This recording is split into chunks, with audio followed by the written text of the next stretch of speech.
नमस्कार, मैं पेन बाजपेयी अपने YouTube चैनल मित पेन बाजपेयी पे आपका बहुत बहुत स्वागत करता हूं।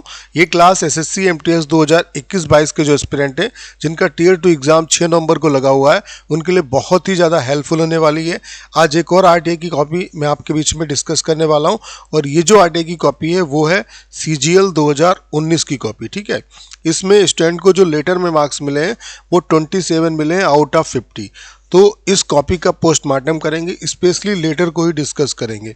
और इस कॉपी के थ्रू मैं आपको ये समझाना चाहता हूँ कि लेटर में एक छोटी सी मिस्टेक इसने की है, उसकी वजह से इसके जो मार्क्स है वो 27 इसे मिले, जबकि कंटेंट इसका बहुत अच्छा था।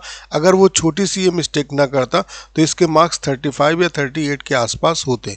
तो लेटर में छोटी छोटी चीज़ों की भी काफ़ी इंपॉर्टेंस होती है और फॉर्मेट का बहुत ज़्यादा रोल होता है।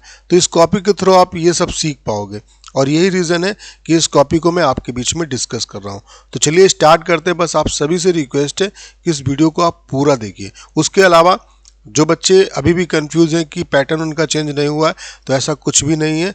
आपका पैटर्न जो चेंज किया गया था वो अब एज इट इज़ पुराना पैटर्न ही अप्लाई कर दिया गया है। अब आपको सिर्फ एक लिखना है, या तो ऐसे या एक लेटर। ठीक है, आपको दोनों नहीं लिखने हैं। क्लियर? आपको 5 ऑप्शन मिलेंगे, उसमें से कोई एक आपको ऑप्ट करना है। तो प्रॉपर आपको टाइम मिलेगा और अच्छे तरीके से पहले अपना रोड मैप बनाइए और फिर लिखना स्टार्ट करिए। तो चलिए देखते हैं किस तरीके से इसने लिखा और आपको कौन कौन सी गलतियाँ नहीं करनी है। तो आप लोग देख पा रहे होंगे जो लेटर है वो है, आप शिवानी शिव निवासी सीजीओ कॉम्प्लेक्स लोधी रोड नई दिल्ली 110003 अपने छोटे भाई नमन को पत्र लिखकर सेल फोन के अत्यधिक प्रयोग से होने वाली हानियों से अवगत कराएं। ठीक है, तो यहाँ पे तुरंत आप पहले ये देखोगे, लेटर जब भी आपको मिलेगा तो पहले ये चेक करोगे कि फॉर्मल है या इनफॉर्मल है। तो तुरंत आपको समझ में आ गया कि छोटे भाई को लिखना है, इसका मतलब है इनफॉर्मल है। और अगर इनफॉर्मल है तो सबसे पहले आएगा राइटर का एड्रेस, फिर डेट आएगी और इसमें रिसीवर का एड्रेस नहीं आएगा, ना सब्जेक्ट आएगा। तो राइटर का एड्रेस दिया है, अगर आप मेल हैं तो आप किसका यूज़ करेंगे? शिव का। अगर आप फीमेल हैं तो शिवानी का। कहाँ रहते हैं? सीजीओ कॉम्प्लेक्स लोधी रोड नई दिल्ली 110003। अपने तरफ से कुछ भी यूज़ नहीं करना है। ठीक है, तो इन्होंने लिखना स्टार्ट किया। सबसे पहले डाल दिया एड्रेस, यहाँ पे राइटर का एड्रेस, फिर डेट इस तरीके से डाली जाएगी, इस तरीके से आप नहीं डालोगे। ठीक है, ये गलत तरीका डालने का, आप इस तरीके से ही डालोगे। ठीक है, और प्रत्येक एड्रेस डालने के बाद एक लाइन का गैप दोगे। उसके बाद यहाँ पे सब्जेक्ट नहीं आएगा, ना ही रिसीवर का एड्रेस आएगा, संबोधन आएगा, प्रिय नमन शुभाशीष। मैं यहाँ जब भी आप देखो स्टार्ट करो तो जैसे यहाँ से प्रिय नमन से लिखा, ठीक है, शुभाशीष लिखने की जरूरत भी नहीं थी, प्रिय नमन, और फिर यहाँ से स्टार्ट करो। जैसे नमन यहाँ पे खत्म हुआ तो यहाँ पे मैं यहाँ से स्टार्ट करो। ठीक है, जहाँ पे ये एंड हो रहा है वहाँ से, तो ज़्यादा अट्रैक्टिव लगेगा। मैं यहाँ कुशलता पूर्वक हूँ, आशा करता हूँ कि ईश्वर की कृपा से तुम लोग भी ठीक होगे। कल ही माँ का पत्र मिला जिससे मुझे पता चला कि इन दिनों तुम अपनी पढ़ाई में कम और सेल फोन में ज़्यादा समय व्यतीत कर रहे हो। अनुज, अब देखो अनुज यहाँ पे यूज किया। ठीक है, छोटे भाई को लिखना है अनुज है, छोटी है, इन सब के लिए यूएफएम लगाया जा चुका है। ठीक है, तो आप इसकी वजह आप छोटा भाई यूज़ करो। ठीक है, अनुज ये सब चीज़ें मत यूज़ करो। ठीक है, जो भी कॉमन जेंडर है वो आप यूज़ नहीं करना आपको। ठीक है, यह कदापि उचित नहीं है, यूं तो हम इस तकनीक युग में सेल फोन जैसी चीज़ों के प्रयोग से बच नहीं सकते, लेकिन अगर आवश्यकता से अधिक इस्तेमाल करें तो शीघ्र ही यह हमें निष्क्रिय कर सकता है। जब नई लाइन स्टार्ट करेंगे थोड़ा सा गैप देके स्टार्ट करो, वो ज़्यादा आपके कंटेंट को अट्रैक्टिव बनाता है। सेल फोन से निकलने वाली विद्युत चुंबकीय तरंगें हमारे स्मरण शक्ति को छीन कर देती हैं। ज़्यादा वक्त इसे कान से सटाकर बात करने से हमारे मस्तिष्क में ट्यूमर, कैंसर जैसी खतरनाक बीमारी हो सकती है।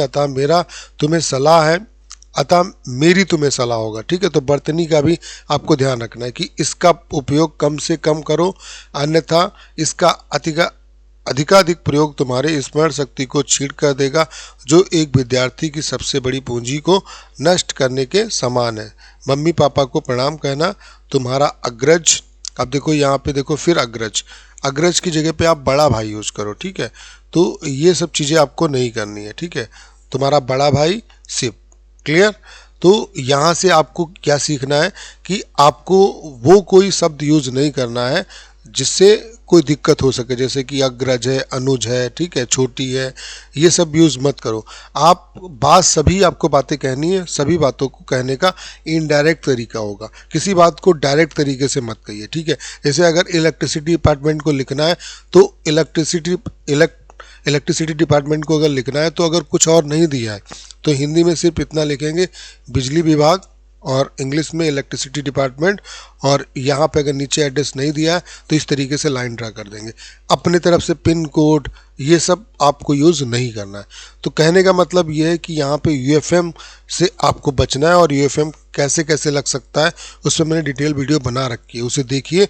और ये छोटी छोटी गलती आपको नहीं करनी, लिखना सब कुछ है लेकिन डायरेक्टली जो चीज़ नहीं दी है उसे डायरेक्टली लिखना भी नहीं है।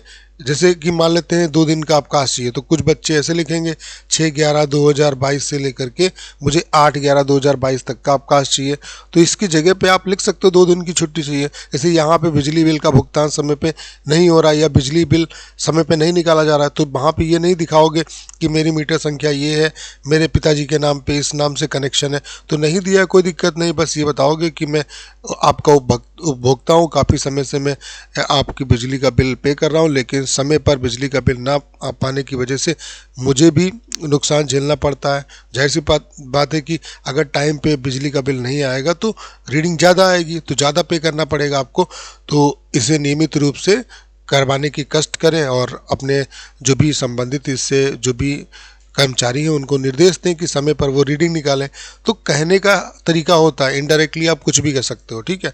तो किसी बात को डायरेक्टली मत कहो जो दी नहीं है, बस आपको इतना समझना है। लेटर आपके लिए इजी पड़ेगा, लेटर को ही चुनना है, बस आपको टाइम 30 मिनट का मिल रहा है तो काफ़ी टाइम है आपके पास।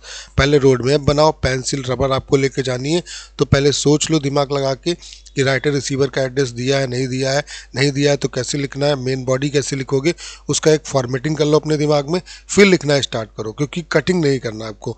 और अगर आप मतलब कंटेंट पूरा रेडी है तो 5 से 7-8 मिनट में आप पूरा लेटर लिख दोगे, ठीक है। तो बहुत ज़्यादा टाइम है आपके पास, आप आराम से लिखिए। तो उम्मीद करता हूँ इस क्लास को देखने के बाद आपके सारे डाउट क्लियर हो पाए होंगे। आपको करना क्या है, इस वीडियो को ज़्यादा शेयर करना है। उसके अलावा अगर आप चैनल पर नए हैं और आपने अभी तक इसे सब्सक्राइब नहीं किया है तो प्लीज़ चैनल को सब्सक्राइब करना मत भूलिएगा।